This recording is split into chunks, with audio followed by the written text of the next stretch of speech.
Good evening.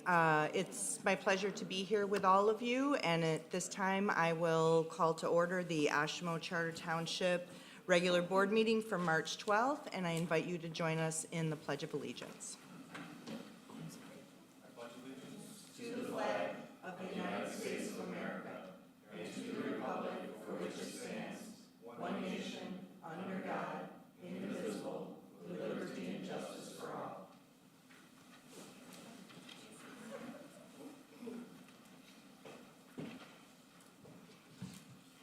And at this time, we'll move to item number 2, which is remote location identification.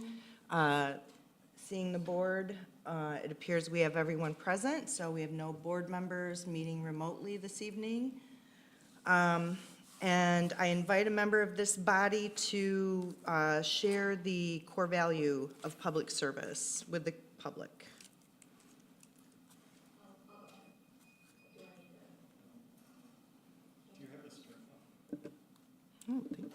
There we go. Public service allow residents to interact directly with the township staff and officials.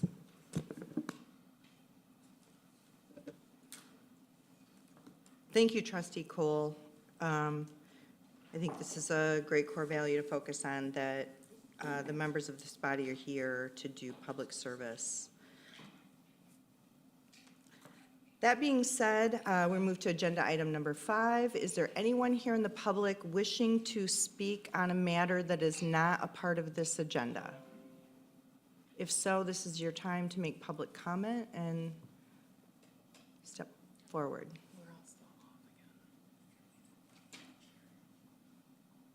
All right, seeing no one from the public regarding non-regular session items, at this time, we will move to agenda item number 6, which is public official updates. I see we have our county commissioner here. Mr. DeLue, if you'd like to share a few words with the board. Thank you, Supervisor Bell and the Township Board. I was just here 2 weeks ago, so I don't have a lot, but the Opioid Task Force Committee has been formed, and they will be starting their meetings soon. The that's the word I'm searching for. The health medical expense that I referenced before about the county has a program to help people with their medical expenses. That is in the hands of the attorneys now, so hopefully that won't be there long. And a week from Thursday, which is March 21st, the grand opening of the Kalamazoo County Road Commission new facilities from 4 to 7 p.m. The ribbon cutting's at 4:30. And they're located at 4400 South 26th Street. Can you repeat that date for us? March 21st at 4 p.m. is 4 to 7 is the ceremony, 4:30 is actual ribbon cutting, and 4400 South 26th Street. And they're very proud of this new facility. It's like a $36 million facility, and they have moved in and they're up and running. So, and that's about all I have of interest at this point. I got some other things I'll be bringing up in the near future about some other programs involving housing here that will affect the citizens of Oshtemo. And I do serve on the Veterans Committee as well, and we are gonna help fund in June of this year at the Delta Hotel Complex, there'll be 150 Marines, retired Marines, so we don't have to worry about too much shenanigans going on, but there'll be a conference here. And this will be a regional from the Midwestern area, not just the state of Michigan or county of Kalamazoo. And they rotated around, and this year they picked Kalamazoo, so they'll be here in June of this year as well. So, thank you. Thank you, Commissioner, and thank you for taking the time to join us at our meeting and provide those updates. At this time, we move to the consensus. Oh, I'm sorry, do we have any other? Do we have anyone else here who wishes to make comments as a member of part of the public officials update? Please step forward and introduce yourself. Good afternoon. My name is John Spencer. I'm the district manager with State Representative Matt Hall's office, House District 42. Unfortunately, we only have one precinct here in Oshtemo, although it is Precinct 1. It's good to be number one in something. Thank you for having me here tonight. It's been a while since I've been back in the Charter Township of Oshtemo. A lot has changed.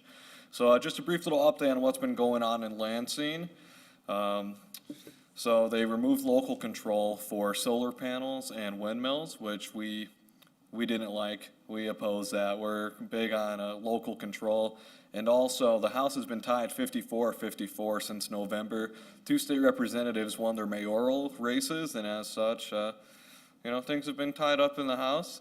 We've been taking this opportunity. Representative Hall has been looking to work on bipartisan legislation, stuff that we can all generally agree on, regardless of your political affiliation. Stuff like infrastructure, veteran services, and cutting taxes. In the meantime, we're just waiting for them to play ball with us. Well, it's still tied 54-54. I'll be sticking around if anyone has any questions after the meeting. I do look forward to talking with you guys. Thanks for having me. Thank you, Mr. Spencer, correct? Correct.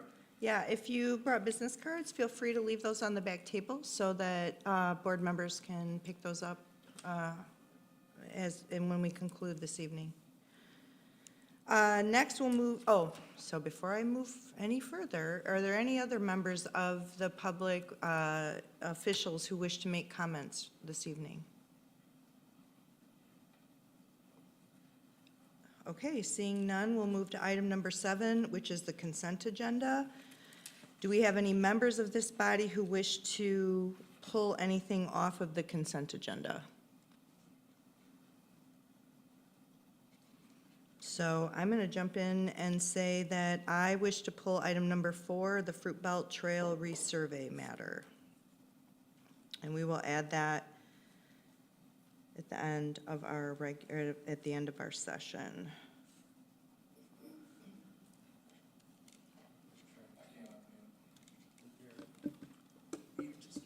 There we go. I move to adopt the consent agenda, all items except for 7B4. Support. A motion and support to accept the consent agenda as presented. Are there any public comments on this item? The motion was to accept pulling item 7B4, right? Yes. Okay. I heard that. I'm Okay. sorry. And I believe, I'm sorry, a motion, Motion support. yep, motion by trustee Ford, support by trustee Sikora to approve the consent agenda, moving, with the exception of item B4. Any public comment on this item? Oh, I can't take public comment on consent? Okay, see, I'm always learning. Okay, any conversation among the board members regarding this motion?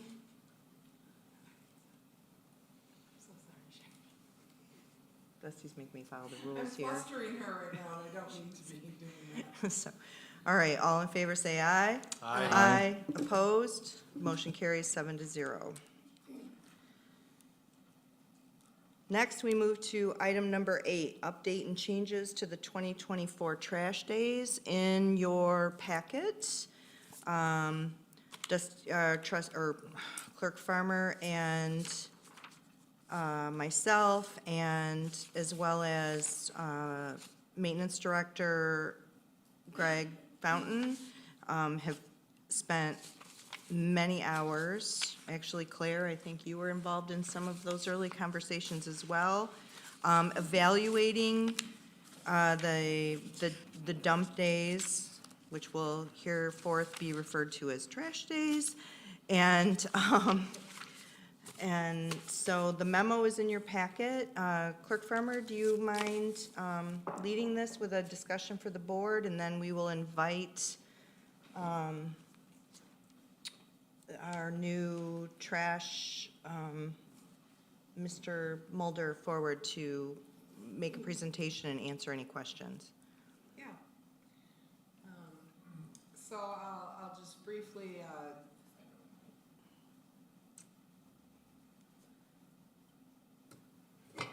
felt loud to me.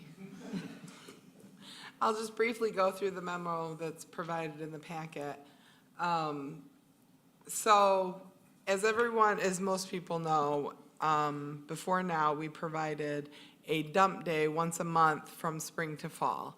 And this is a transition away from that to providing trash services to the residents of Oshtemo Township in a way that removes the liability off of our township property and also frees up our maintenance staff to do the other work that they need to do, which occurs throughout both the weekday and the weekends. It came to our attention early or sort of late in the spring of last year, I guess, that trash days had gotten a little bit out of control. More consistently, cars were queuing out onto M43, which drew the attention of the sheriff's department. There were concerns that we weren't going to get the people who were in line through the trash services before the trucks needed to leave at 3 p.m. There was a real crisis mode happening, and that's when our maintenance director, Greg Fountain, was called, and he came out here and asked me to come out as well to evaluate. And he took the time over the next 4 months to gather data so that we could really understand what our dump day had grown into. And it was quite a bit. We provided the heat map in here so that you guys can see who last year participated and took advantage of the service. And we also did find that there were not a lot of people who were using the service who lived outside of the township, so that was really good because this is a service that is paid entirely by township taxes. Anyhow, through those conversations, we talked about what can we do to still provide the service to residents, but get it off of our property. Because it had people bring things and we don't have the staff to help them take it out of their trucks or their trailers. Best Way staff is not here to do that. They're here to monitor the truck. And it was a dangerous situation for our staff and for our contracted assistant that we had hired. So we went through many different scenarios. We attempted two different ways to provide bulk trash pickup in front of people's homes, as we know the city and some other townships are able to do. Our township has a high enough population and is spread out enough that the first option we went with was cost prohibitive. It was at least $60,000 a year, and that was for one pickup, which is roughly what we're paying for 10 trash days on township property. So that did not make fiscal sense. We contacted another service who told us that they would not be able to provide us bulk trash pickup if we didn't have sole source trash services here in the township, and some other townships do have that. Cooper does that with recycling. Kansas City, Kalamazoo Township does that with their trash, garbage services. We don't offer that, we don't do that, and so they were unable to provide us that. We also talked with Best Boy about moving this, and this was more recent that we had shared with the board last time, about moving the services out to Miller Road. And so folks here, and we talked about doing a hybrid as well, maybe doing half on the township property and giving vouchers for folks to go out to Miller Road, which, there's not really a straight shot. It's a bit of a drive for folks from Oshtemo Township. In addition, we would have lost our metal recycling revenue, and we would not have had, the metal recycling would have just gone to the dump. It wouldn't have been separated out. And then one day we got a call from Mr. Art Mulder, who said that he had heard that we were going through this discussion at the township level and thought maybe we should meet and we could see what he could do. So the transfer station that we decided to go with is for waste not recycling, located at the corner of Ravine and Nichols. We were told we could either do a dump day style there or just do the voucher system, and we opted to go with the voucher system. That's easier to track.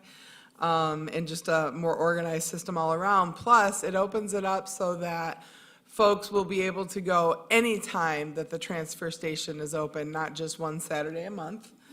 It's also quite close, it's just right outside of the township. In addition, because Mr. Mulder wants to do business with us so bad, he's gonna have a special Oshtemo dumpster for us so that we can continue that good work of recycling that metal and retaining that revenue for it. And he's here tonight with his partners and would like a chance to speak to the board. And then after that, if you have any questions, we can certainly answer them. We can certainly have a conversation. Thank you, Dusty, for sort of that recap about where we're at. And at this time, Mr. Mulder, if you'd like to introduce yourself to the board, Mr. Chambers, talk a little bit about your business. Sure. My name's Art Mulder. A lot of you know me through Mulder's Landscape Supplies. We've been around for a while. This is my business partner, Ken Hoving. Ken and I gotten together, and we have took a while to get through jump the proper hoops, but we were able to site a waste transfer station along with a recycling center, focusing on C&D recycling, which is construction and demolition recycling.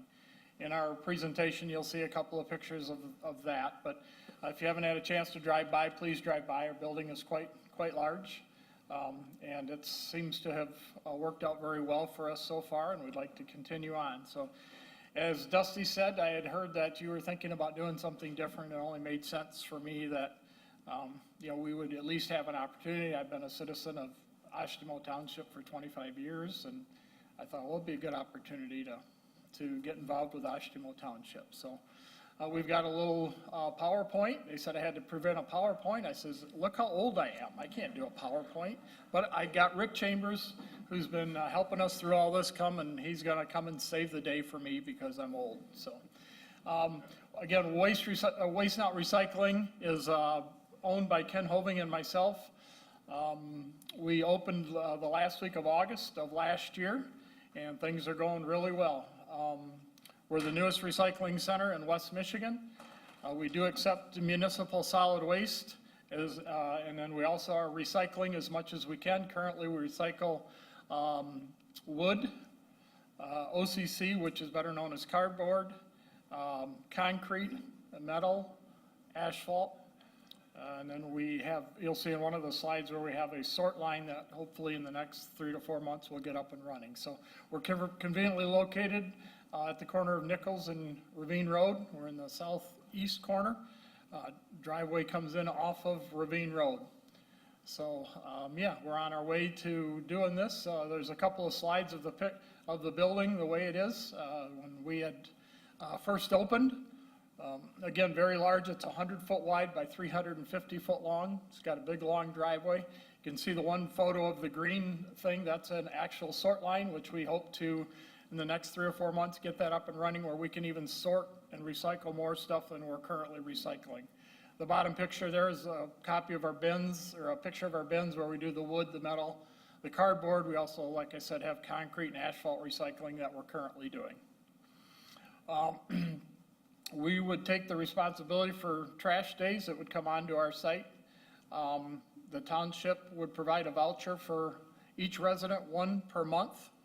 And Dusty's done a great job coming up with ideas for vouchers and how we could make them so they're not being able to be duplicated on the fancy copy machines that this world has for us. And then there's, we're open from 7 a.m. to 5 p.m. Monday through Fridays and Saturdays from 8 to noon. So again, that would give everybody an opportunity more than the 6 hours that they currently have to come there. What's accepted and what's not, we accept everything that's on the previous dump days. The things that are not, of course, are appliances containing freon, asbestos, burning waste, batteries of any kind, chemicals, electronics, explosives, ammunition and firearms, hazardous materials, medical waste, paint, so on and so forth. So it's basically the same as we have with every waste transfer station. You know, we're licensed by the state of Michigan, Coast Watchley by Eagle, and so we're good at abiding by the rules, so. Again, the advantage is that we feel it's more time throughout the month as opposed to just 6 hours. The only thing that we need from the township is just the vouchers. We would take care of everything else, so you wouldn't have any personnel or anything else there. We have outdoor and indoor drop-off. If it's an awful day, they would just back up into the building. We would be recycling more of the materials and landfilling whatever is not recyclable. And it would be an advantage to you to come to our place as opposed to sending the residents all the way to the other side of town. So, so yeah, again, more access, increased safety, cost effective, better environment, reduced liability, and less burden on the township resources. So, if you have any questions, I'll attempt to answer them. Sure.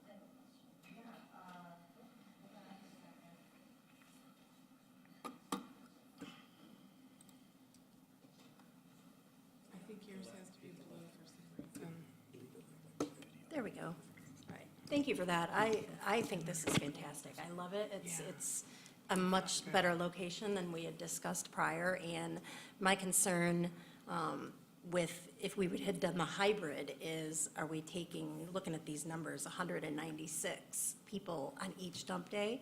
Are we going to now have 400 on dump day? Because we've lessened them, and it's still on our property and creating a problem. So I really like this. I just have one quick question. If somebody comes to take something very large, is there anybody there that will help them unload it? Yeah, we currently have 1 or 2 people that are on the floor at all times, so when like a roll-off truck comes, they actually help open the doors and help the customers come in. If they're available, they certainly help unload whatever comes in, certainly. I think that's Yeah. even better. Yeah, so. I'm sold. Any other questions for Mr. Mulder? What are normal business hours for the site? There's 7 a.m. to 5 p.m. Monday through Fridays, and Saturdays from 8 a.m. until 12 noon. That's the key. Thank you, Saturday. Yeah. Appreciate it. Any other questions from the board for Mr. Mulder? Okay, thank you very much. Thanks for the opportunity. Sure. I want to know if Mr. Chambers, worked with you to develop the PowerPoint. Were you there learning how to do it? No, I pretty much did it all. Listen, I'm telling you, it's always good to, it's always good to have people with a varying amount of skills. So thank you for being here. Well, at this time, I guess I want to, before we move to board conversation on this item, is there anyone here in the public wishing to make a comment regarding the changes to dump day? This is your opportunity to trash day. This is your opportunity to speak to this item. And I can share that we did receive an email last night from a couple who lives here in Oshtemo, and they did express that they would prefer to have dump day here at the Township Hall and not at the corner of Ravine and Nichols. Thank you, Clerk Farmer. I received that email as well, and thank you for responding to it. So, For the board members that don't know the historical context as to why it might have been called dump day, we used to have, historically, our own dump. And then, Which makes sense, I never thought about that. I mean, we hate it though, we don't want to call it that anymore. no, you're, it's not dump day anymore. We don't have a dump. it's trash day. It's trash vouchers. I've got one question. Yeah, I just want to make sure before I close public comment, is there anyone here in the public that wants to speak on this matter? Then I'm going to close public comment, and then Trustee Ford. In the memo, it said that we had like a lot of customers of dump days that would come and then leave and come back again maybe a couple of times on that same day. This talks about 1 coupon per resident per month. Was there any thought about making that more than once a month for some of those folks that need to move a little bit more? Yeah, we thought about all the things. But this is what we landed on because it's the best way to be able to monitor the budget. So 4 yards of trash at a time, which is quite reasonable, honestly, and that's what we would have been limited to at Best Way as well. It's roughly a full bed of a pickup truck. All the way up to the cab. Yeah. Roughly, right? And that doesn't mean that they can't leave that stuff there. They'll just have to pay for it, or they could take it home and bring it back the next month. But with this being a new program, we have to have some limitations, as this board asked us to have when we talked about it last, so that we can monitor the budget and see exactly what we're working with, having this, different format. So for now, it's 4 yards, 1 certificate per month. Per address or person? Per address. Per This is address. per residence. Got it. All right. It's not gonna affect me. I'm just curious if there was any concern about what effect that might have on folks that had more, but it sounds like that has been considered, so. And that number, that 4 yards, is not arbitrary. That came out of conversations that we had with our previous hauler that kind of gave us that bulk, based on the amount that we were bringing to their Sure. station and the number of people, so it's not an arbitrary No, I number. understand. It's fine.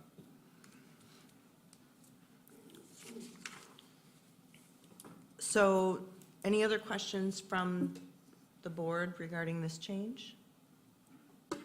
Just general questions? Yeah, sure, have at it. I noticed, Clerk Farmer, that at the beginning you mentioned, you stated it as such a transition to some sort of trash. Are you thinking of township-wide single hauler, or how did that? Well, so did I we misinterpret have that? discussed that in the past, and we did not get good feedback from residents. I think former Supervisor Libby Heine-Cogswell, she was a real proponent of it, and she tried on 2 different occasions to get support for it. And folks really did not want to lose their, I'm gonna call it so-called ability to choose between the only 2 trash haulers here in the township.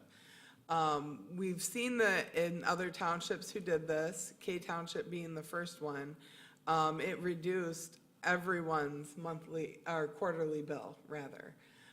There was a huge savings. They're still doing it. That makes them eligible for bulk pickup service at their homes. But we could not garner the support here. So then we moved on to sewer. So maybe we'll go back to single hauler trash again. Well, that's once we single get hauler this- too, though, right, sewer? That'd be- Well, it kind of is, isn't Oh, it? well, that's what we're trying to do, one pipe, is. man. So, Along that same line, so there was also some feedback with regard to moving towards home pickup from a hauler, and that wasn't necessarily, like, it can create an eyesore, and it can take a long time for that stuff to get picked up. So this seemed like a better direction for us to go as we make a change. We that's are- actually a really good point, because if we do eventually go that way or consider that again, that creates a completely different monitoring situation for ordinance enforcement to make sure people aren't putting it out too early, and it creates a completely different staffing issue.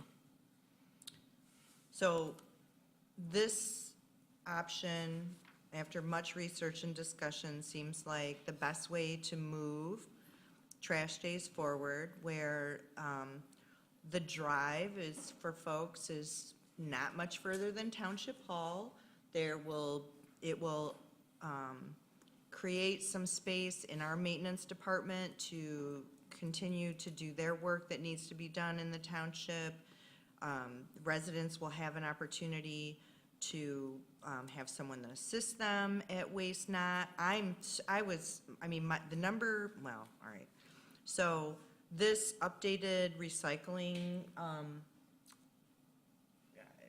Service. conveyor that they have is really exciting. So instead of everything just going in the bin, they will be able to sort out. So we'll actually, it's better for people that want to recycle, that it's a better opportunity. to make sure that less stuff is getting in the landfills itself. Yeah, for me, oh, and is we're not there yet, but we'll get there. It sounds like that we'll be able to, at some time in hopefully the nearest future, be adding styrofoam recycling to this as well. So all these seem like pluses to me. And the only other thing I wanted to mention was that residents can pick up to 3 vouchers at a time so that they don't have to come here every month. And we're also looking at a way Sherry had a great idea. She wants to have a way for residents to be able to go online, request them, and then they'll be ready when they come to pick them up. And it'll help keep that organized. And I do want to reiterate that there is no request. It's staff we already have incorporated into their daily work. It'll be a bit of a lift at the beginning to get the spreadsheet and everything in place, but once it is, it'll be very well incorporated into their work. And for anyone who thinks that it's a secret spreadsheet, I do want to remind folks, anyone can actually request to see that at any time. It is a record of the township. It is part of the Freedom of Information Act request, just in case anyone wants to see what sort of activity we have. So we'll do a resident, pardon me, a resident check here.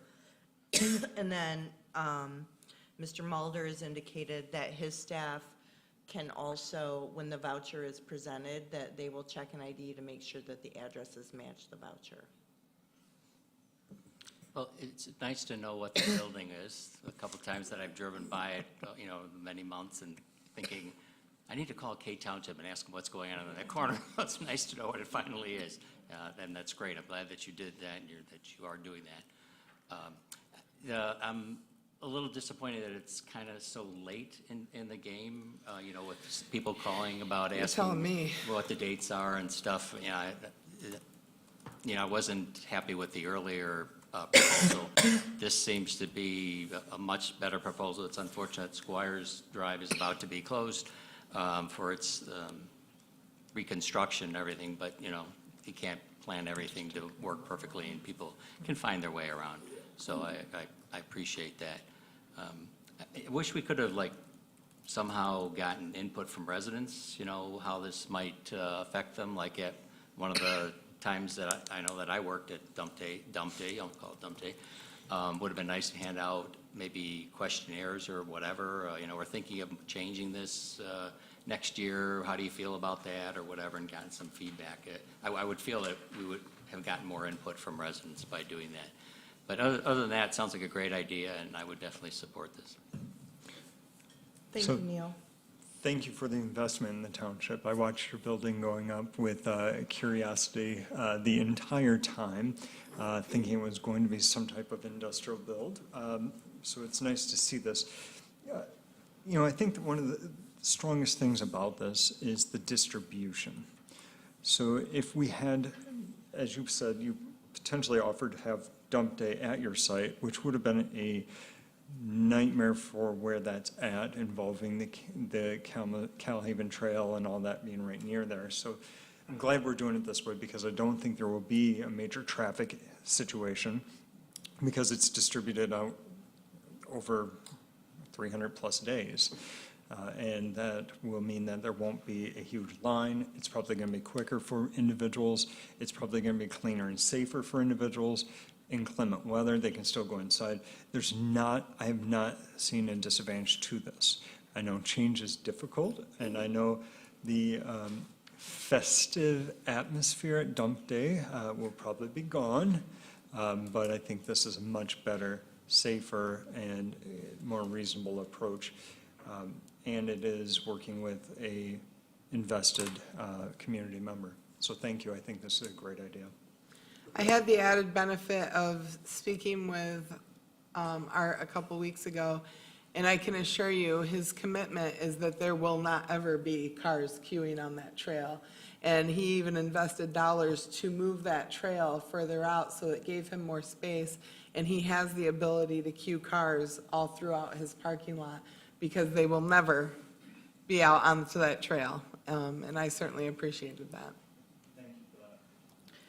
So, and for the board and community members watching, there will be one final on-premise trash dump day here at Township Hall on March 30th. And there will be between now and then, a significant lift with regard to, number one, being present and informing people at the March 30th day to inform them.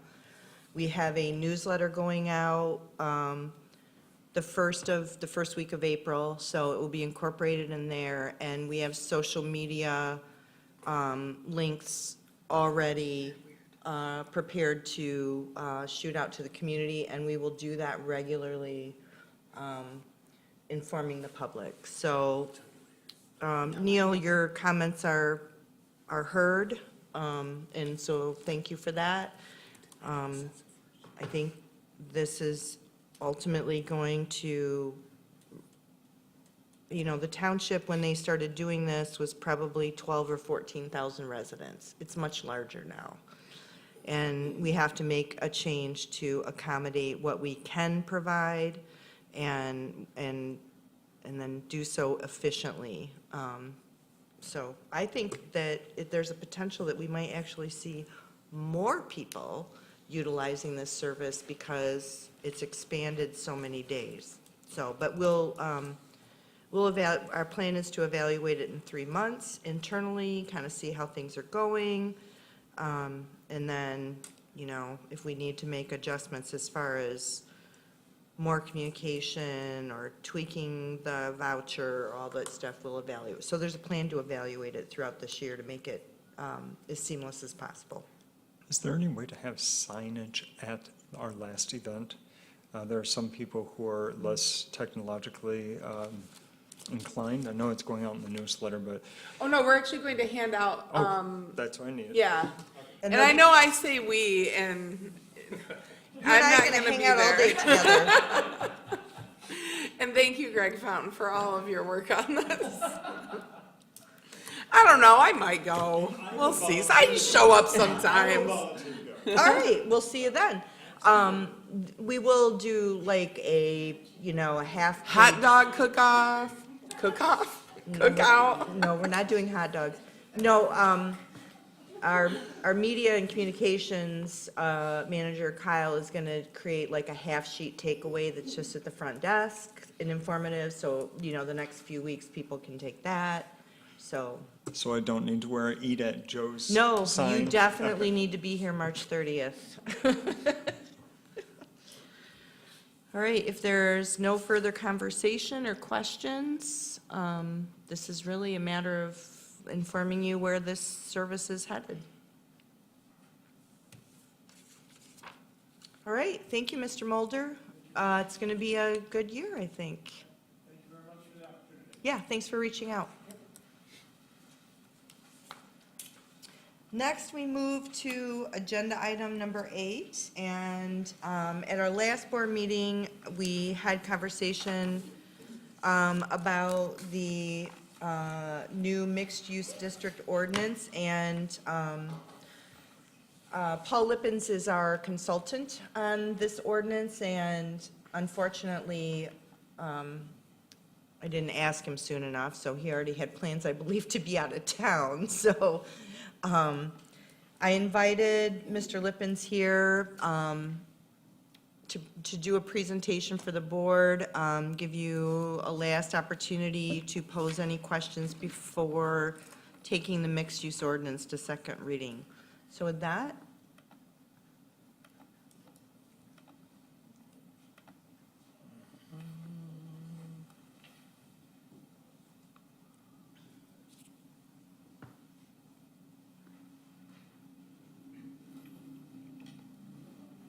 Let's see. Okay. Thank you. And I want to make sure that I'm sharing the screen to Zoom.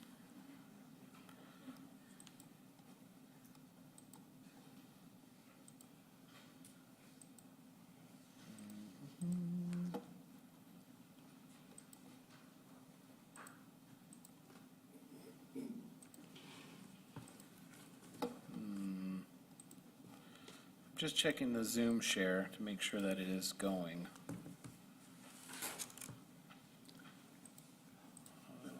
We're picking it up in the PMN feed, so just go ahead. All right, thank you so much, appreciate it.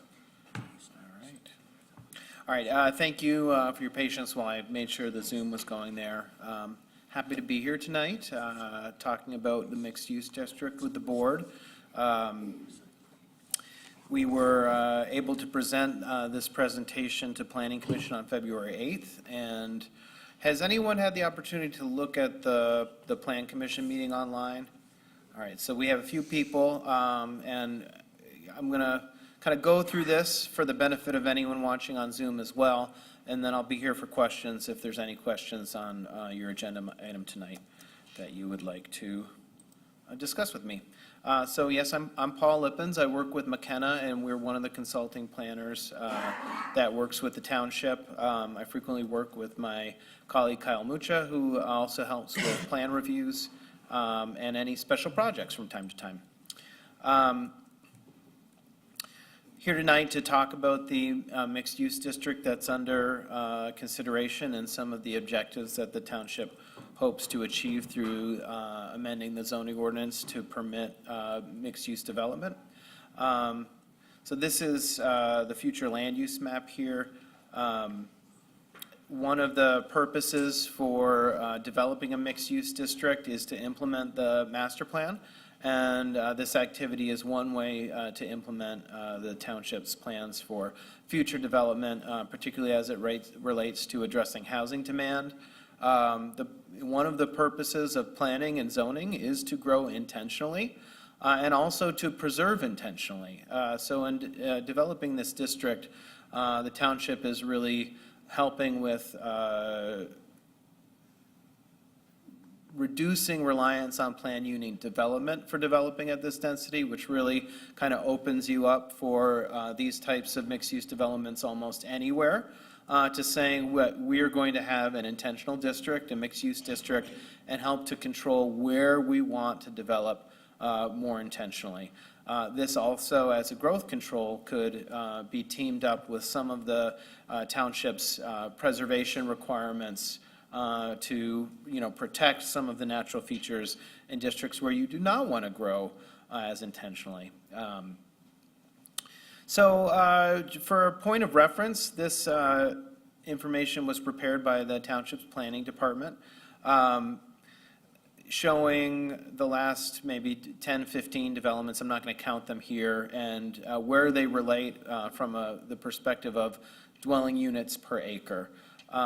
So more than 50% of these, the last development, mixed use or multifamily developments, were developed at 10 units per acre or higher. And 8 units per acre really is about 1 unit per quarter acre, or eighth of an acre. And that's really indicative of a single-family development pattern. Now, granted, it's a more urban single-family development pattern than many of the existing residential developments in Oshtemo Township, but it still is a development pattern where you can have single-family houses on a block, and not as intense as many townhome developments, even bungalow courts, or smaller loft-style apartments. And I'm going to show in a couple slides that kind of help you to visualize what development of that type is like. So as we kind of look to developing what our appropriate trigger is for the number of units per acre, we want to think about things like the site design, the types of units that would be permitted in a mixed-use development, and also the way the provision of each site's development amenities are laid out. So where are the civic features or a community room, the open space, any exercise opportunities. And in a mixed-use development, that also includes things like mixed-use commercial buildings, cafes, places where people can go to for that, third place. You're at home, you go to work, maybe you want to socialize, have some dinner in your neighborhood. A mixed-use development option provides the ability for those commercial activities in close proximity to where people's homes are, so that they could walk or potentially bike from their home to some of these services. So here's an example. I'm just going to show some different densities here that show, what a site developed at a dwelling units per acre might be.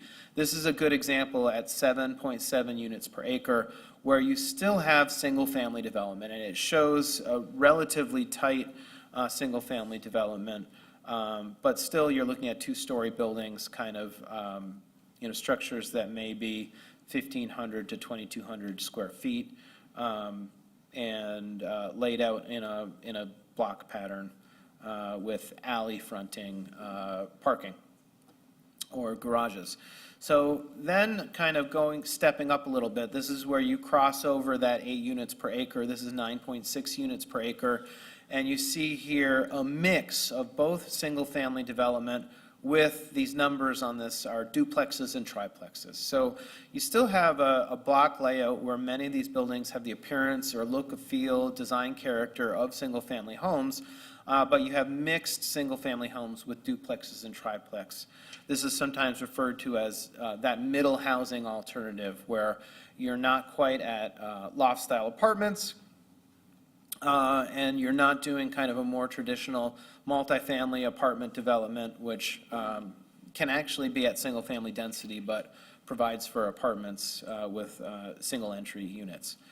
So let's step up a little bit, starting to look at a development that is a little higher. This is 15 units per acre. And again, this development does show a mix of some single-family occupancy, some duplexes, but you're starting to get townhomes, so attached single-family units, along with some loft-style apartments. This type of a layout shows how you can still do that while creating open space, pathways that connect the green spaces to the residential developments. And again, a mix of uses and a architectural palette that's more in line with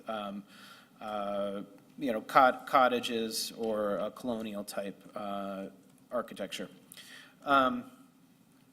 Stepping up a little bit, now we're looking at 18 dwelling units, and here's where you kind of start to cross into more of the apartment style development. So these are 3 stories, still a fairly smaller site development, but what it does is it shows how when you start to cross over into 18 dwelling units per acre, you can maintain a little bit more open space, provide for community facilities, tennis courts, pools, those types of things.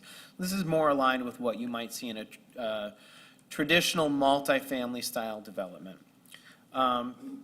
This next one, now we're going up to 27 units per acre. This is where I think at this level you start to get more urban or city-like development, more in line with some of the newer apartments you see in downtown Kalamazoo that are kind of 3-4 stories.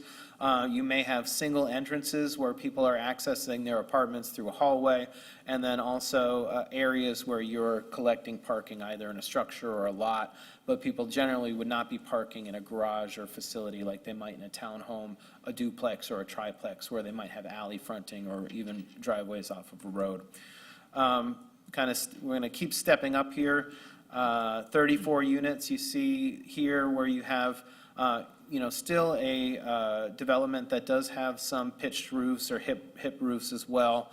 So less urban, but still from a density perspective, you're looking at 3-4 story units where you would have a central access that would access multiple apartments. You can still create open space in development like this, and this kind of also shows where you can start getting that first floor retail uses or first floor office uses that you might desire in a mixed-use development. In a development at 34 units per acre, you're also, through the creation of this new housing, creating demand for those types of services. So even if it's one corner where you have a requirement to have a cafe or a commercial use, by the number of units you're creating on that site, you're also creating a demand for the services that might be provided in that commercial space as well. I've got a couple more of these. So now we're kind of looking more urban. This is 44 units per acre. This shows what I would call a fairly urban style, even though it's 2 stories.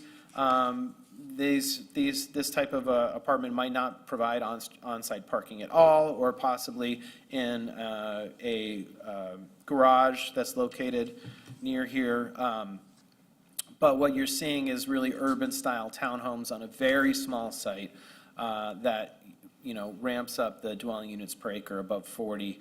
And then here, this is the last one, and this is showing almost 60 units per acre. You can see here that this is really kind of an urban-style development. I think this is probably beyond where your ordinance would go, but from perspective of understanding this type of density, you can see here where at this level you're building, 5, 6 stories. You would have an entire block face of retail and structured parking attached to this to accommodate this level of density. So I'm going to go back to this slide, which showed the dwelling units per acre for your last 10 or maybe 20 units. And you see kind of where you cross that 8 units per acre, and really the highest level of density that the township approved in any of these multifamilies was 20 units. So, well below that last slide I showed at 60 units per acre. This slide here shows what the initial development density and the maximum growth density with density bonuses of the mixed-use district characteristics that were under consideration by Plan Commission. I noted and was discussed at some length in that conversation that that base level density, considering the high at 8 units per acre, was nowhere near the high of your actual multifamily development, and that it was really akin with single-family development. The idea being that if you want to incentivize the use of a mixed-use district instead of a PUD, this base level wasn't even addressing the demand of the past projects that the township had considered. So it's reasonable to consider a higher level of density at the base and a higher level of bonus density to align with kind of where the demand would likely be and actually create an effective tool. Otherwise, I think people would likely consider to continue using the PUD as the predominant tool for developing housing in the township. So we discussed then a couple possible changes, potentially doubling the initial gross density and then doubling the upper end of the bonus. Again, this would put your density bonus at 32, which is about 10 units per acre higher than the highest example in the chart of existing developments. Again, that would be saying you'd be willing to consider a slightly higher end, but nowhere near that 60, which is still kind of double where this standard would bring you. If you were ever to consider something that intense, the PUD option would be a better tool for that, because you would then be kind of considering that upper end. The other thing that we discussed at that meeting was the minimum lot size of the existing ordinance, which required intentionally a minimum lot size of 20 acres. And one of the things that Planning Commission was concerned with was essentially too much development, right?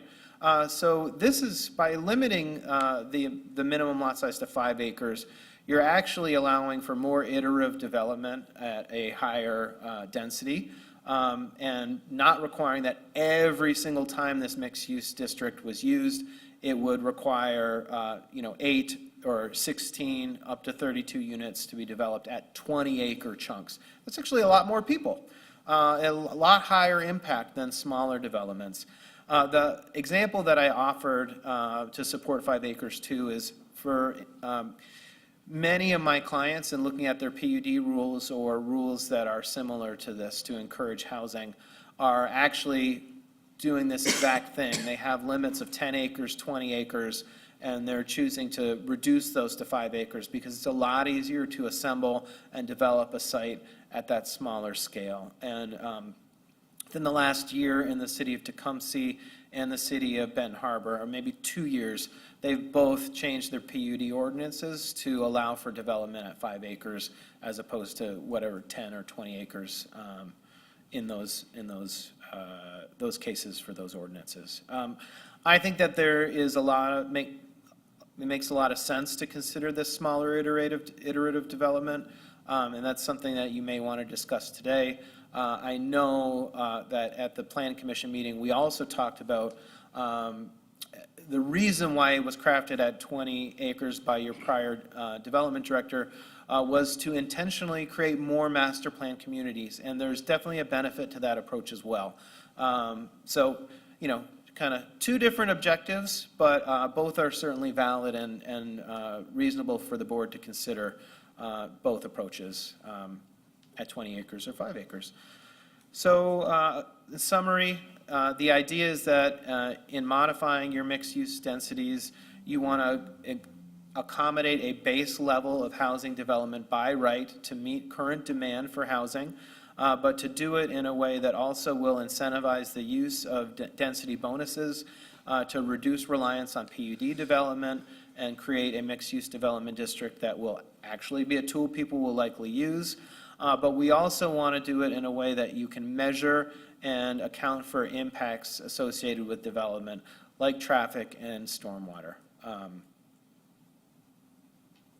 And that's it. All right, thank you. I'm available for questions, but I know there might be discussion as well. Yeah, so I want to thank you, Mr. Lippens. I appreciate you taking the time to come today. Because when this ordinance went to first reading at the last meeting, like I said, I didn't get on your calendar soon enough. And so we did ask the board to watch that meeting from the Planning Commission because it was very thorough, and I think people did that. But I didn't want to miss the opportunity for if the board members wanted to have specific questions. But I want to remind this board that the mixed-use ordinance in front of you that was passed at first reading is at the 5 acres, okay?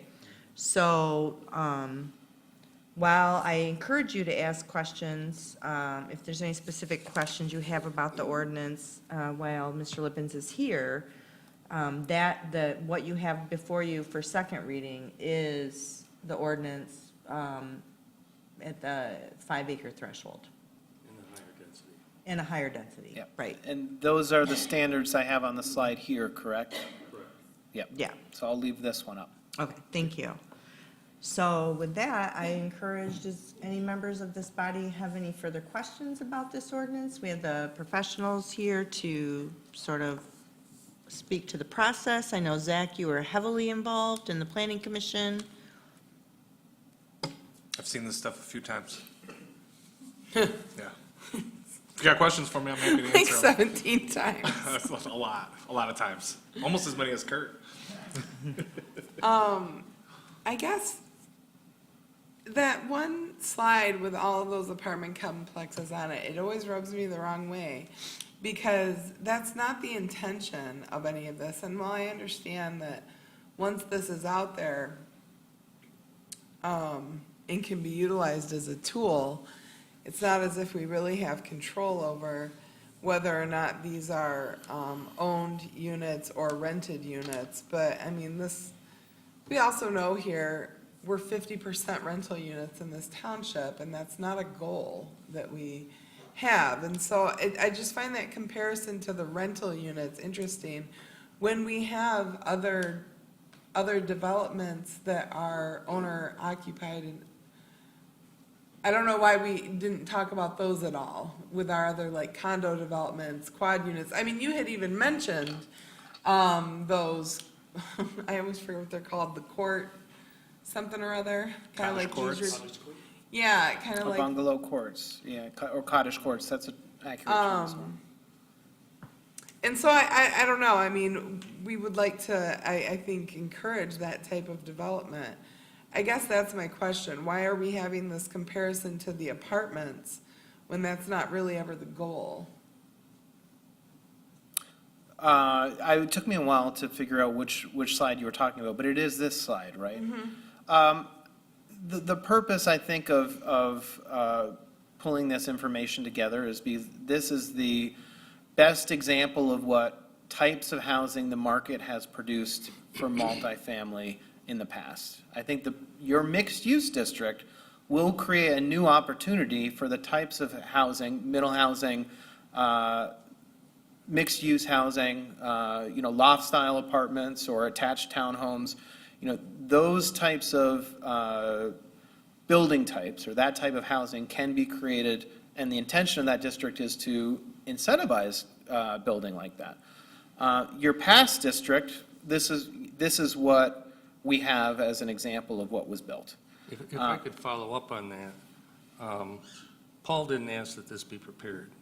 Legal counsel asked that this be prepared, not to advocate for apartments, but I had requested repeatedly, and it never got done initially until we got to the final stages. The reason I asked for this comparison was in looking at this ordinance and hearing some comments from some of the planning commission members, I felt that the initial density proposals, not that it was apartments versus ownership, but the initial density proposal was well below what this township had already permitted in the past.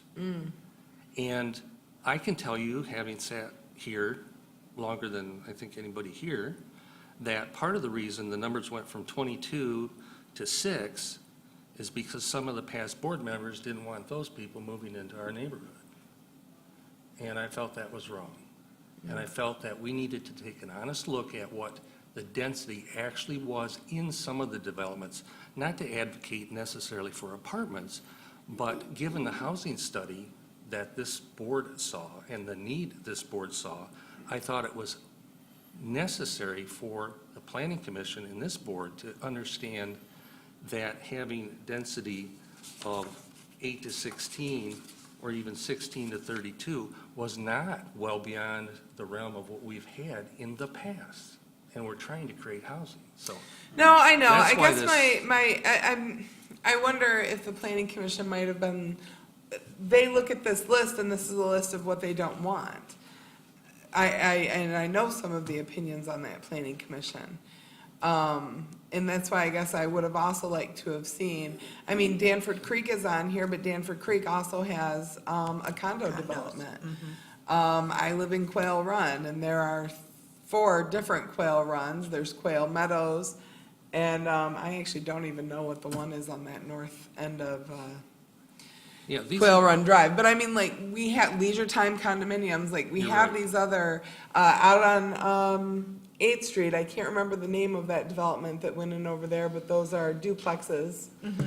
So like, we have examples of owner occupied units that And it- also are dense and and, it's only because of the ease of pulling this data that these were looked at. That's the only reason. well, and knowing You now could've- that it was kind of last minute too, yeah. It was very last minute because the request had been made several times to look at the density of other developments in the township. The planning commission was not receiving that data, and so this was at least a very quick way of saying there have been larger or more intense developments with a higher density ratios Sure. than Yeah. were being proposed.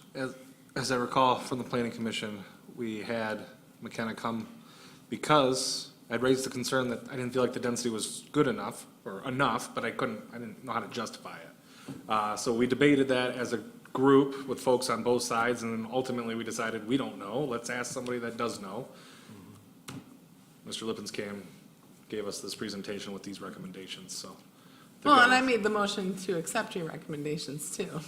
Yeah, I'm just giving that background. But for sure. That's No, how we no, ended no, up I- there I at appreciate last- that because- quote-unquote last minute was like, we kind of had settled the density debate, and then right before we were done, I was thinking about it again, I was like, I hadn't seen imagery, so I think that's why we got this table and those images.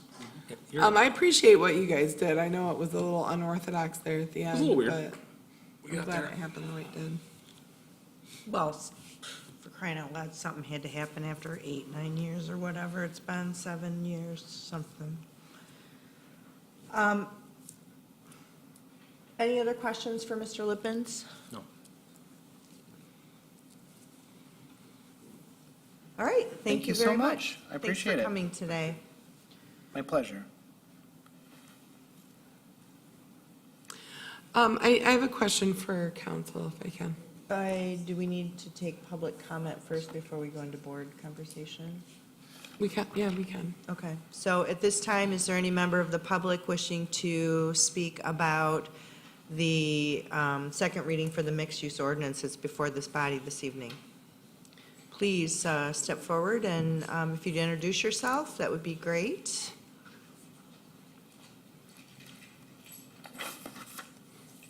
Hello, my name's Hannah. This is my second time getting to talk up here, and I appreciate it. It might not exactly be related, but in watching that, I felt like it was important to have on your radar. There is a Midwest high-speed rail plan that's going into effect, and Kalamazoo is going to be the stop between Detroit and Chicago on that, and that opens up people to be able to live in Kalamazoo and Oshtemo Township and commute to Detroit or Chicago for work, because it'll be like an hour.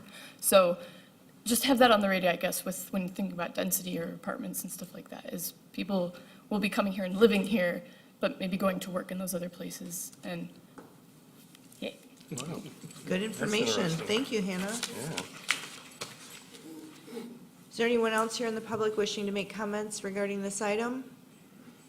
All right, then I will close public comment, and we can continue with Clerk Farmer's question to council first, I guess.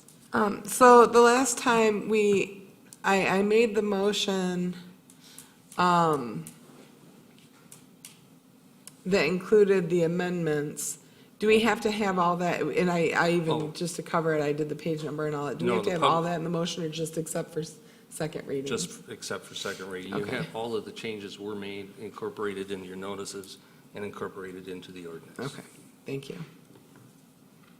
That was it. Any other discussion? I move to accept the second reading and adopt the mixed-use district ordinance, Article 30 of the Township zoning ordinance. Second. I do the paper, minutes. I think. I do the think minutes, you Trustee lose. Chapman won. So a motion by trustee Ford, Again, I'm the one Support. typing, so. support by trustee Chapman. Any discussion on the motion? No discussion. All in favor, say aye. Aye. Opposed? Motion carries 7-0. Mixed-use district goes into effect when, Attorney Porter? It will go into effect 7 days after publication. Publication will be forthwith, so I anticipate prior to the end of the month. Okay, I'll give you the exact date once I have a publication date. okay. So I'm going to, this is big work for this township. We did the transportation and mobility ordinance, now we have the mixed-use ordinance. I cannot emphasize enough how much work went into bringing all of these things forward. So I'm very proud of the staff, our professionals for helping us get this job done, for the patience of the community while we go through this process. And these are the kind of steps we have to take as we, continue to go through our growing pains. So I think it's good work. I just want to remind this body that, like the mixed-use ordinance and the mixed-use ordinance and the transportation and mobility, it is fair to say that you might see tweaks to these at some point in the future. They're not necessarily, the cake might not be fully baked, I guess, once things go into practice. So just want to, and that will go through the process of the planning commission and then back to the board and a regular process. Well, and they don't ever need to be, right? I mean, all of our ordinances are changeable. Absolutely. Correct, Yes. no, everyone, but I think, But- it's just a good reminder that Given the if we fa- find something's not working, we can change it. Yeah, given the fact that in, I don't know how many years I've been here, 25-plus years on and off, these are the two largest most significant ordinances I believe that the township board's ever passed. If there weren't some tweaks necessary in the next few months to these ordinances, I would be surprised, simply because they were a big lift. Didn't know I cleared the room.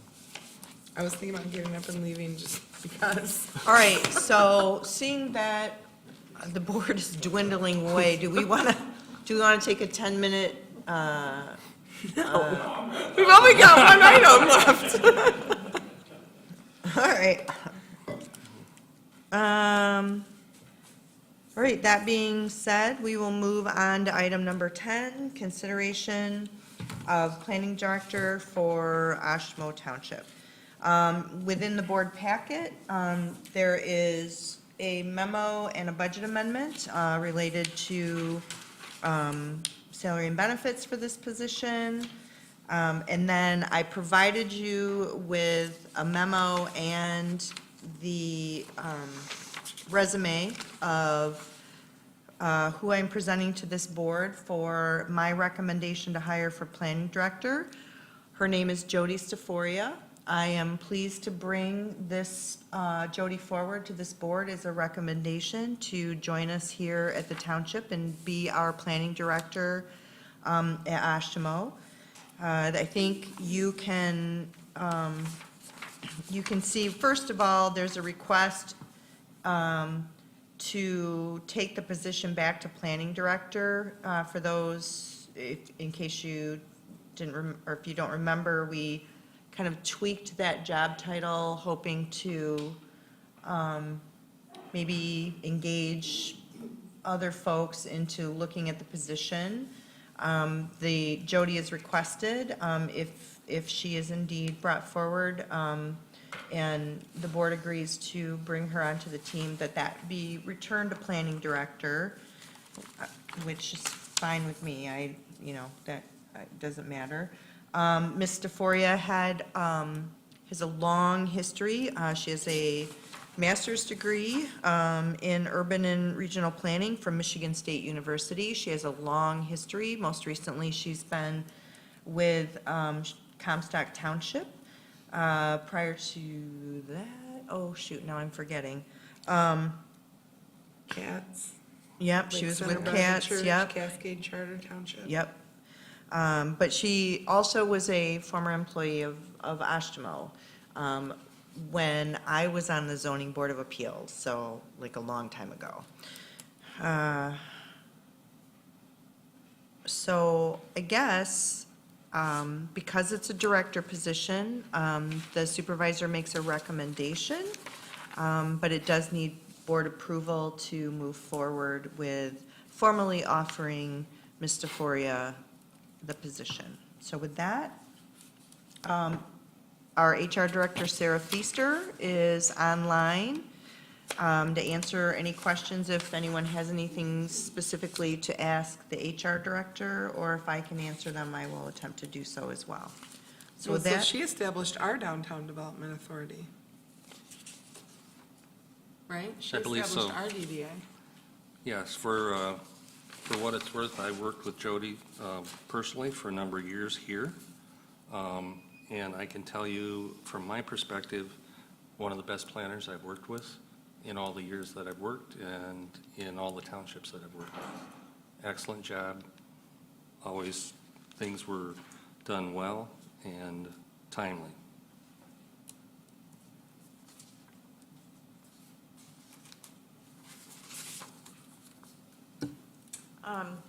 Maybe a very redundant question, but just checking that the separation from the township when it was amicable. yes. Okay.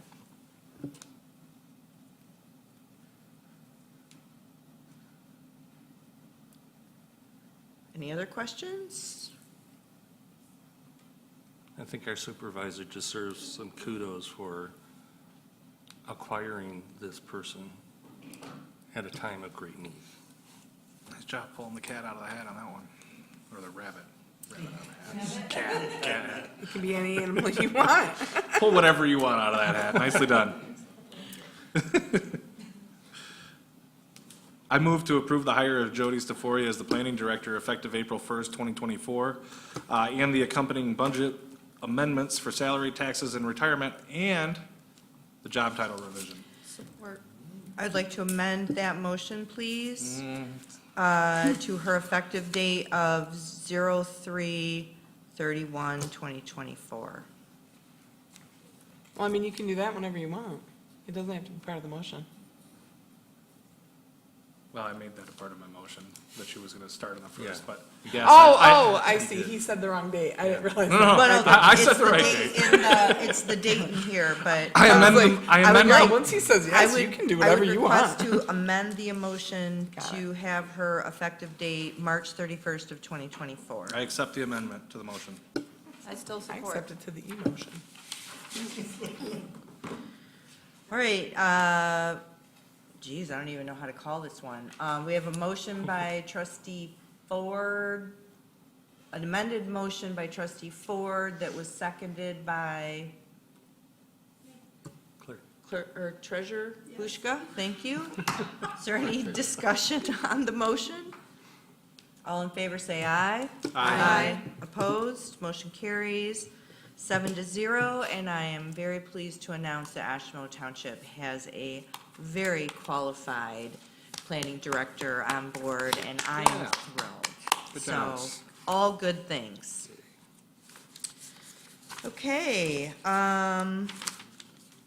last thing is, I requested that we pull budget item B4 off of the consent agenda, which is presented to you as a memo and a budget amendment request. And Clerk Farmer notified me today that, Yeah, she threw it down here. what page is that? So, we cannot, so the budget for 2023 has been closed. Therefore, an amendment is not the appropriate action. Though this will be paid out of 2023, you can't amend the budget. So as a little bit of, so it's really more, it moves from a budget amendment to actually informing the board. Last November, I brought forward a budget amendment from Prine and Newhoff for some survey work that was done at Fruit Belt Trail. The conversation, that amendment at that point was pulled off of the agenda, and the conversation from the board resulted in why were we being, we had already paid for resurvey work on Fruit, we'd already paid for survey work at the Fruit Belt Trail. If you remember, we staked the property, the Fruit Belt property across Sixth Street, and the presumption, and Jim, if I get this wrong, let me know, but the presumption was that the rail bed ran perpendicular along the same line. The township was then contacted by a property owner that said, your staking is wrong. So then we went back to Prine and Newhoff to have it resurveyed. The question by this board was, why didn't they get it right the first time? Some of that information is in the memo here, but I learned through the conversation with Prine and Newhoff that actually survey work is sort of not a publicly available piece of information. So, there would have been no way for Prine and Newhoff to know without digging way back into history that the resident was correct and they were wrong without doing that work. And so I had a conversation with one of their senior partners. We met internally, the staff with their senior partners. We talked about this. We kind of expressed sort of, our opinion was why wasn't it done right the first time? And so in response to that, Prine and Newhoff reduced their invoice by 50% to meet us halfway to do that. So that was the outcome of that situation. And it's not a budget request because the invoice at this point is quite old, so we need to pay it. But it will. Oh, yeah, we have to pay it. Right, we have to pay it, but it will be Right. paid out of $2023, but we can't amend the budget to reflect that. Does anybody have any questions?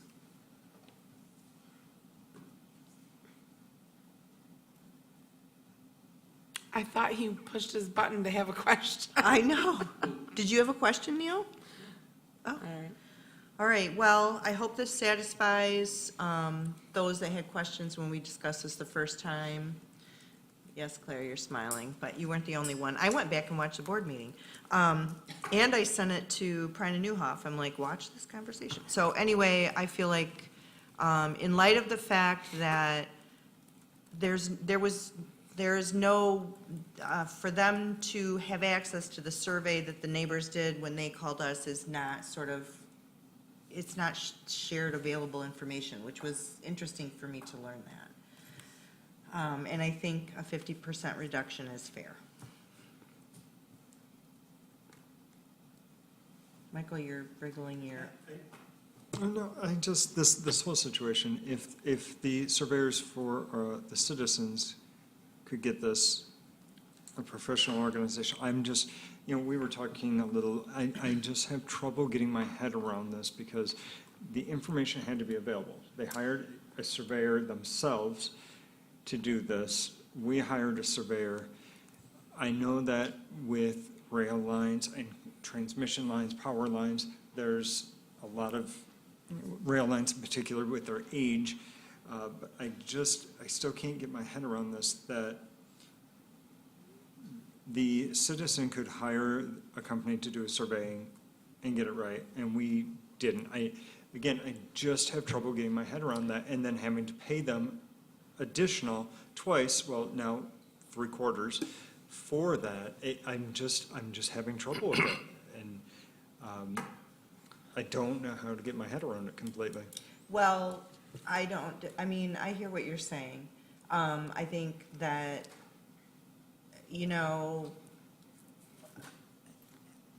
it's, why that other surveyor got it right and they didn't, I guess, I don't have a direct answer for that, except for, okay, go ahead, Jim. I could shed some light on that. I have done in the past some extensive research, particularly in the city of Kalamazoo, with regard to railroad rights-of-way.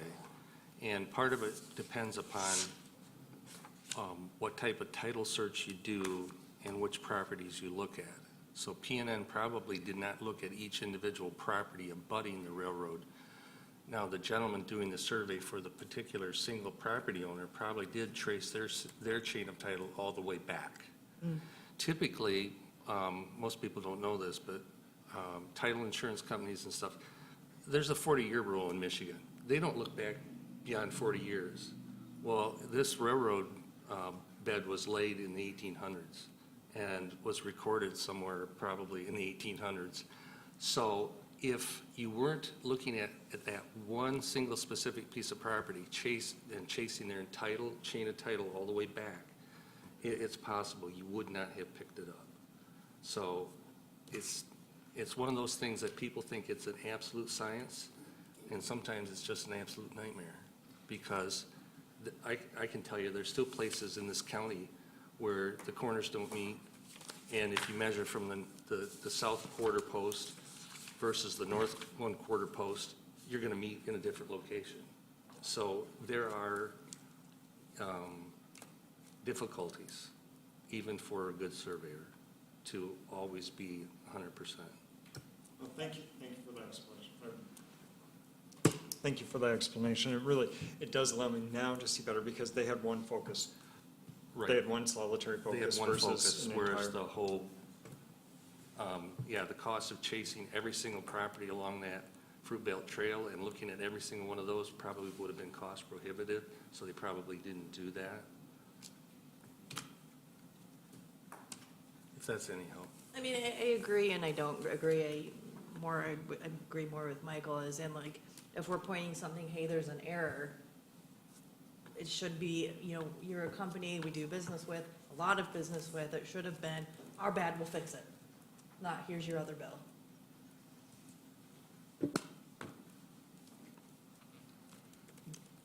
So noted. And, it's there's a lot of survey work that happens. It's really remarkable.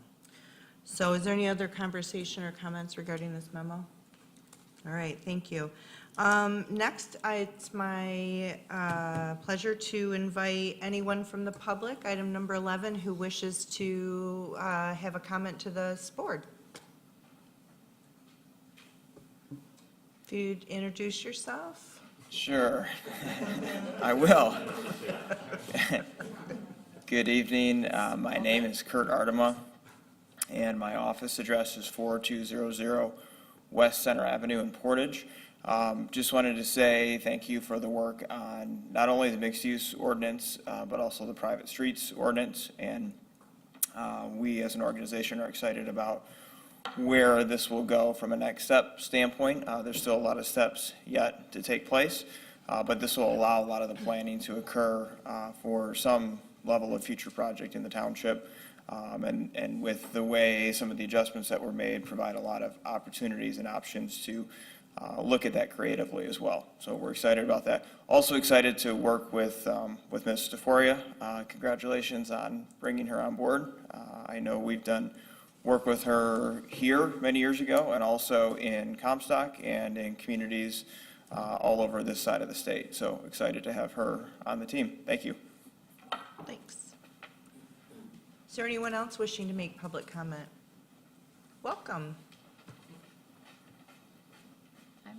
Hi, my name is Rachel Grover. I'm the Director of Planning and Development for Kalamazoo County, and I just am impressed with how much work Oshtemo Township is doing. It's incredible. It's a kind of a planner's dream to come to this meeting. So I just wanted to give you a quick, specifically on waste management, and thank you for the thoughtful discussion on that. The state of Michigan is notified all counties effective January 8th related to Part 115 amendments to the Natural Resources Protection Act. And the counties across the state will be redoing their solid waste management plans. So I will be working with the township on that. It's a 3-year process. We just started the clock, and the county commission will be making some initial steps on that. But I just really appreciated the discussion tonight on your waste management work that you've already realized is sometimes bigger than you expect. Part of the deal with the legislative update is that the old plans looked at landfill capacity. The new plans are required to look at diversion. So the state right now, statewide, has a 23% diversion rate from landfills. Their goal is 45%. So that means counties, it's a little difficult for us to get a county number right now with all the different haulers and different landfills our waste goes to. So I'm going to be really reaching out to you for numbers to kind of wrap our heads around that, to look at our goals. But the county will be working on establishing a new materials management planning committee. That's part of the new legislation. And just wanted to let you know that, especially as you had that discussion tonight. So thank you for all your hard work. Appreciate it. Thank you, Rachel. Thanks for hanging in there. Is there anyone else in the public wishing to make comments? All right, this gets us to item number 12, board member comments and committee updates. And I have been told I tend to look one way or the other. I forget what it is, but we're going to start down here with Kristen Cole. I have nothing, thank you. Okay, I have nothing at this time. thank you. I'm gonna, let me go later. I'll go after. You want to hold? Okay, I'll start with you, Mr. Ford. No comments tonight, thank you. Trustee Sikora, Well, I'm going to ruin that streak that you guys have going. bring it on. Yeah, all right. So Parks Committee met on February 21st. We approved 3 applications for special events at the Township Park. One is the Oh My Gosh Oshtemo Disc Golf Tournament that has already taken place. It was very successful. Of course, the weather helped a lot. That wasn't the nice warm weather they were expecting. Also, we'll have an Oshtemo Auto Show on May 19th. and Steensma Lawn and Garden commercial lawn demonstrations on June 28th. We also reviewed the 2024 Parks Department goals. Were those here, I'm sorry, those events were at this park? At this park, yes, Township Park, yep.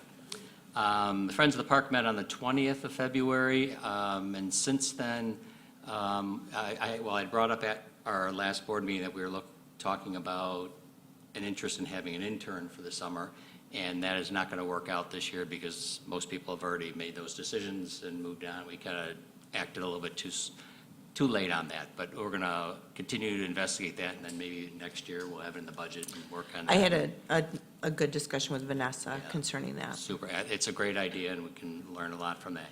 The 2024 Music in the Park at Fletcher Field, I'm on the planning subcommittee that has booked 3 groups. We're, at least as of last week, we're just waiting the return signed contract from the 3rd band. As I mentioned at the last board meeting, if you want to get on a committee, our subgroup went down to the bar and listened to one of the bands, and we hired them. So, hey, we were scouting on our own time and everything, but, it is an exciting committee to be on, I will tell you that. Another thing, the Oshtemo Historical Society is having their 20th year anniversary gathering, an open house at the Drake Farmstead on May the 19th. And since the Friends of the Park was already planning to do a grand opening of the kitchenette area in the carriage barn, we're going to do that at the same date, at the same time.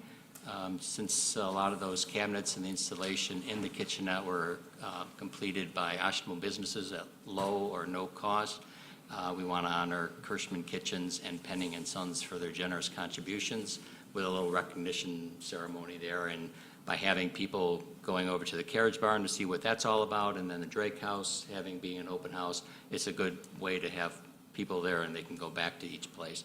So we've been working on that too. Personally, I worked the presidential election. I did early voting on Sunday the 18th, Friday the 23rd, Saturday the 24th, and Sunday the 25th. I served as a site chair for those 4 days at Portage Parks and Recreation Building. It was quite an experience. I've worked with all new people at the Portage site with an all-new process. Had some nice conversations with some of the clerks and their staff who were also assigned there to be site supervisors. And of course, talking with some of the different workers that none of whom I'd ever met before. So it was kind of an interesting experience. I had to dig deep to get through some of those days. But I did learn a lot, and it was a great experience. And then came along on the 27th and worked our local election as chair of Oshtemo Precinct 2 at Fire Station 2.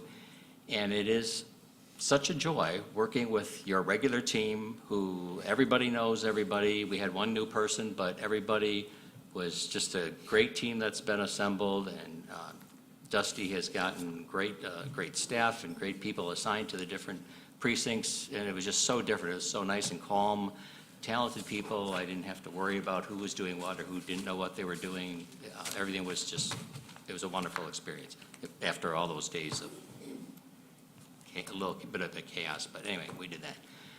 Last week, I also went to the public meeting the Road Commission had for the Squires Drake rehabilitation, whatever. Rehabilitation. Yeah, I don't know what to call it. It was last week, Tuesday. I was a little disappointed to send to my commissioner there that maybe you can pass that along. I was hoping that the Road Commission would be here.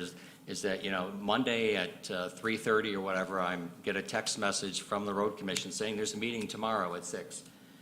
There really wasn't a lot of time for me to plan. I kind of got the impression that people who were within the boundaries got an actual mail and whatever kind of thing to alert them to that. But, they ask you to be, if you want to be informed, get on their email list. We'll send you out all this kind of information, and then it's like, well, I guess I'm going to a meeting tomorrow evening that I hadn't planned on going to. But there were a lot of people in attendance, the full house, and it was Zach Pearson of our Public Works staff was also there. But it was an interesting meeting, and it's, well, anyway, it's going to be an interesting experience, but it's a project that definitely needs to be done. It's going to be great. Yeah. I got an email, you probably all did too, this Local Officials Academy put on by Southwest Michigan First. Is this a regular thing? Do we do it every year? Has anyone gone to it? Is it something that you They recommend? offer it often.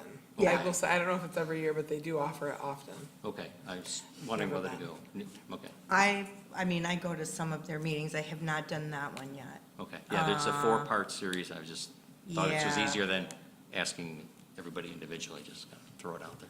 Okay, that was good. Is there anything going on with the Oshtemo resident survey that we had from Cobalt Community Research that we did last year? The copy I have says draft on it. Let me pull it up here, sorry. It says City of Oshtemo Resident Study, July The old 2023. City of Oshtemo, got it. Yeah, remember Oh, that one? man, if only. Neil, that, I was unaware that there wasn't a final copy. Is that on the I don't know. website? Ann sent it to me at your request, because I hadn't seen it. We had a presentation on that like a while ago. I'll have to dig it back into that and Okay. find that out. And I don't know if we were following up on any of this, or some things were in the works, or if it's just. So on all that hold, or- information has been shared with our master plan. So all that work went to, just like our parks plan, this survey, our housing, all that stuff was forwarded on to Progressive A&E to help inform their work for the master planning. Okay, super. And how about the Oshtemo Charter Township Organizational Review? There was recommendations and implementation in that Sure, document? so, I have a plan for that. I guess, can we talk about that offline a little bit? I just haven't heard anything about it. I Oh, no, wanted to there was bring a it- final presentation when Libby was still supervisor Yeah, which by, I wasn't here, right, so, it was presented to the board for, adoption. It was shortly thereafter that I moved into the role of supervisor. And it's on my radar, but perhaps maybe not in the way right now that you might expect, I guess. Suddenly all these red lights are. Well, like, it's just- okay. Didn't we just approve a few meetings ago to continue that part of the process with Human Resources hiring a company that Kalamazoo used? Oh, yeah, so that's going on. That's like a That is continuation going on. of that? Because there were some recommendations in here about board activities and stuff like that. That's why I was kind of wondering whether we had followed up on any of that. Just that. Not part. yet. We The were answer- given that review, but this board did not adopt it Okay. or Well, that's why I was or wondering. implement or anything, because we've still never had a discussion about this. The board level has not had Some a of discussion. that, there's, But it's because one supervisor had it done and then retired, and then the new supervisor is, doing her thing. I mean, it's still onboarding, really. It hasn't even been a year, but that's why I think that has gone down the way it has, because it's not that there's not good information there, Right. so I guess I might as well it's not top secret. It hasn't come back to the board yet, because I believe that to pull out what is going to be most beneficial to the staff within the township is to actually move through that material with the department heads, so that I can gauge where the buy-in is with regard to what is in that org review. And I can say that there are varying levels of opinions about that org review. And so I did not pick it up, run with it, and try to use that as a main tool when I came into this office, because, number one, I needed to, get my feet on the ground. But number two, I think there's work that needs to be done internally in order to meet or to implement some of the recommendations that came out of that organizational review. And so there's no point in moving forward with a plan unless there's an agreement that that's a good idea and we want to do it. So that's where the org review is at. Oh, yeah, well, I appreciate that. I wasn't part of that whole thing, and I wasn't, on the board when it happened. I just occasionally look at, okay, well, what's going on with this document? And I happen to see that there were sections in there that didn't have anything to do, well, at least when I read it, about the organization in the office, in your areas. More of, there were some things like that board could be better informed about these things, or they could do a better job doing it. So I'm looking at it from a. Board member perspective. No, But that's I didn't really, wanna that's be like, really good oh, yeah, feedback, What did you have all Neil. these things done, but you're not following up with them or doing that? To me, I'm saying, that's why I thought I would ask. I think that's a really good perspective. I hadn't sort of mentally vetted it that way, but I can. So, That's fine, that's enough. okay. We need to order. Just wanted to, once we I stop think talking that- about things, they kind of like, okay, I forget about them, I move on to something else. Yeah, I want my I just, responsibilities to be, I'm not doing those. to add to that, I think that, a benefit of going with a firm would have been realized had we done that. The follow-up on it would have been easier. It was something that was done and just sort of like, well, there you go, bye. And I mean, literally, that's what happened. And we require a lot more support than that, just to be able to pick up someone else's project and try to run with it. And we probably, us three could maybe even do some work on that to be able to pull out some of the stuff that was for board only. And then, the rest of the stuff that she's been working with the department heads with, because you didn't mention this, so I hope this isn't secret, gonna keep going forward with it, though. Well, I might as well put it all on the table. But she's going through an exercise right now with department heads, and she has graciously included Claire and myself to do a SWOT analysis of, everything, trying to be as comprehensive as possible. And we have staff, including Public Works Director Anna Horner, who has experience with doing that. And so it's a process we're in the middle of, which I think will then lead into the organizational review. But without having that support of professionals having implemented that, it's really a hard lift. So, not that she needs my co-signature on that, but Yeah, she's no. doing a good job moving a lot of this forward Yeah, right now. and I appreciate the update. I know that, sometimes these things just kind of gather dust. Linger? I Yeah. kind of jumped in the middle there, and I don't know what the backstory was. And since, like, as I said, there were some things addressed that board members could do a better job at. Sure. It's like, well, then someone's going to say, well. Neil why- said, I accept the Yeah, challenge. yeah. I better. Well, I don't want the three of you to assume that, there aren't four other trustees too that maybe you can incorporate into some of the things that need doing, as part of our role. So, anyway. All right, that's enough. Have a good evening, everyone. Thanks, Neil. Thanks for your thoughtful questions. Treasurer Bushka. Taxes are wrapped up. My breathing room again. So last 2020 taxes, we collected 98, the county has like this little, or County Treasurers Association has this little competition. 98%, 98.9% last year, 98.4% this year. What I'm very surprised about is the casualty of people walking in going, oh, I'm here to pay my taxes on like the 11th of March. So there's a lot of explaining going on, and, those need to be now paid at the county. We can't take them after February 29th. We're still getting quite a lot of it in the mail, with god-awful postmarks that should have rightfully been at the township weeks ago. And so those, I've reached out to the county. I'm like, hey, can I endorse the back and send you this check just so I don't have to send it back to them? It should have been here. And they're like, no, you need to send it back. The bank won't let us cash them. So we're dealing with some issues this year that, one is postage or post timing, and the other is just the casualness of, well, they're just taxes. And then, people coming in mid-March. So that's that. We have settlement with the county this month. They have the database currently that they're going through.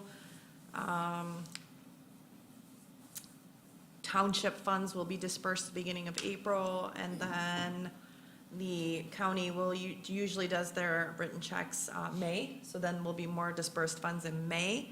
And May, we will also receive a list of any foreclosures that can't no longer have payments made on them to pull them out of foreclosure, so it'll be the final list that I will present to the supervisor in May, and she will get with the department heads and make some decisions on if we want the properties or not by July.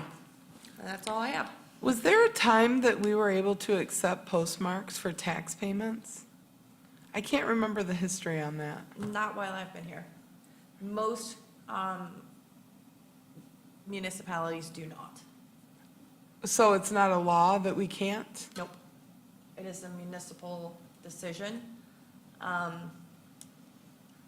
That from my conversations with the Treasurers Association sometimes causes more issues than not because it gives a bigger window for returned bounce checks. And the county's still waiting for your database, and so you may send it one day and then have to send it again the next day and then the next day, and then they can't take payments on it until you're done. And so the longer those payments go out, the longer it takes for people to be able to make a payment at the county.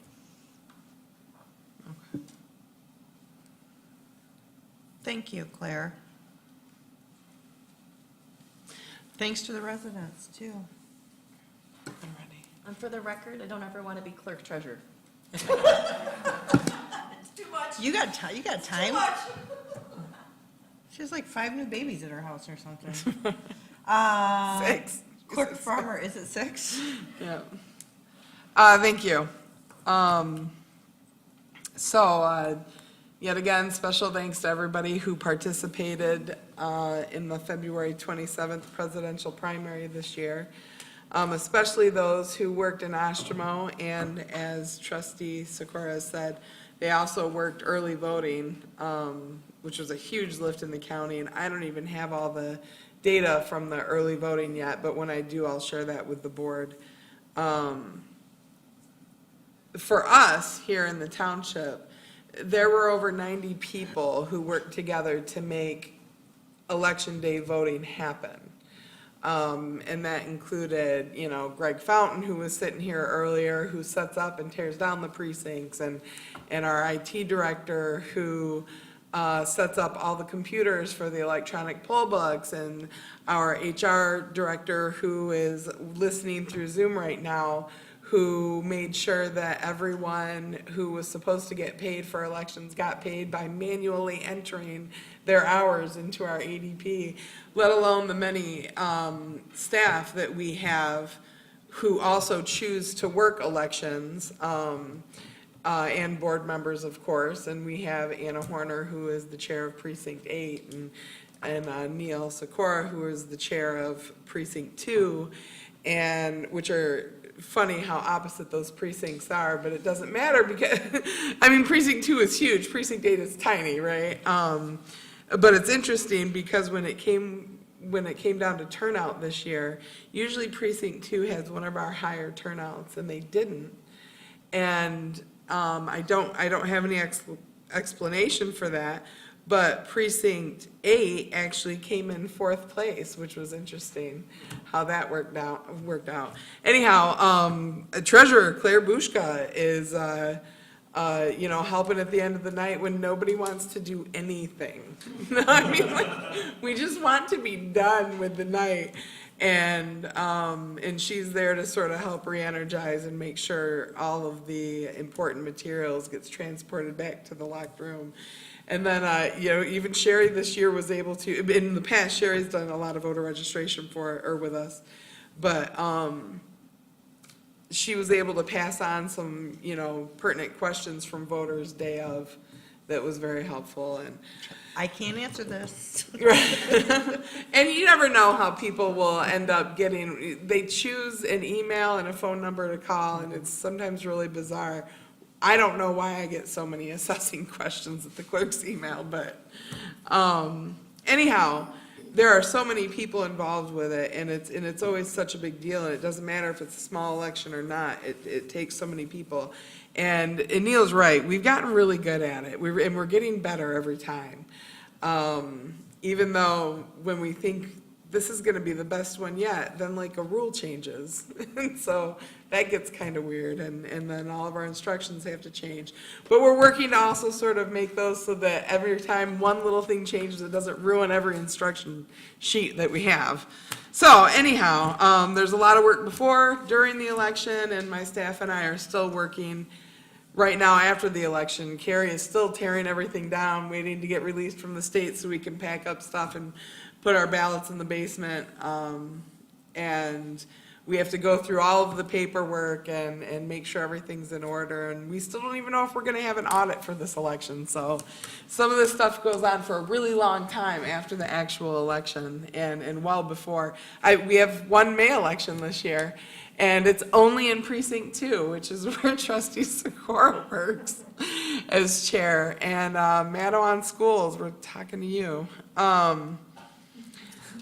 And we're already working on that election. We have to send out our applications for absentee voters now. And I just proofed the ballot that the county sent out today, and we did our ballot order. And they not foolishly, I'm really not trying to insult the county, tried to only order us 400 folded ballots. Well, there are almost 1,000 absentee voters in precinct 2 alone. So we ordered 1,000 folded ballots because our front office staff really hates the paper cuts that they get when they have to start folding extra ballots. So anyhow, I wanted to give you guys a few stats for this election. So our highest turnout, our precinct, was precinct 3 at almost 36%. Our second highest turnout was precinct 1 at 32%. And then precinct 10, which is another tiny precinct, at 29%.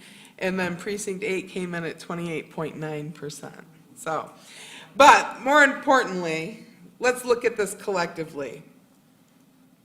We overall had 24% turnout. Not great, obviously, and it is a presidential election, or a presidential primary election. The turnout will be much higher. It'll be well over 60 anyhow, this fall most likely.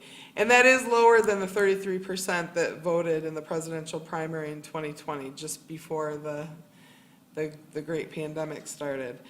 But we had 634 more women vote than men here in Oshtemo Township, and women voted in numbers higher than men in every single age group that is available. That's 18 to 21, 22 to 30, 31 to 40, 41 to 50, 51 to 59, and 60 plus. Women dominated every single group, so I hope we can take that energy and move it forward for the rest of the elections this year.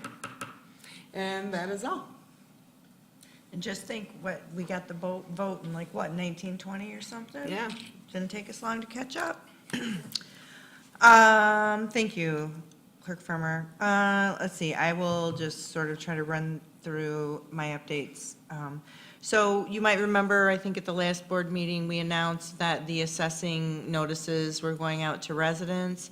Right now, as we speak, Oshtemo's Board of Review is meeting in the foyer of the main office because we have a board meeting tonight, but I've been able to participate. The supervisor serves as the secretary to the Board of Review.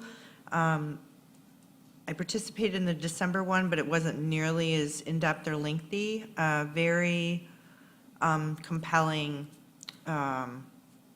material brought by the residents who are asking to be reconsidered for their assessment levels. Let's see, all things, we will be moving into next week, right? All things audit, right? So the Seabertans. No, this will be Siegfried Crandall with Siegfried pre-audit. Crandall is coming to do pre-audit work, so that will keep everybody busy.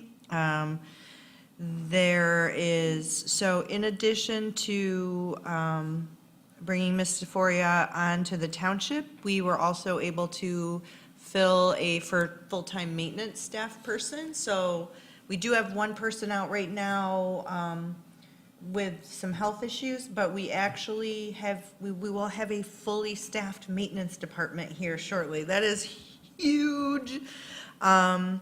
With that, we were able to kick off, Oshtemo Township is hiring an engineer. And so it's out there in the public, but we will be charging Kyle, our media and communications, to lift that up. We've extended our media and communications. Kyle is building not only our platforms on Facebook, I almost said MySpace, that's funny.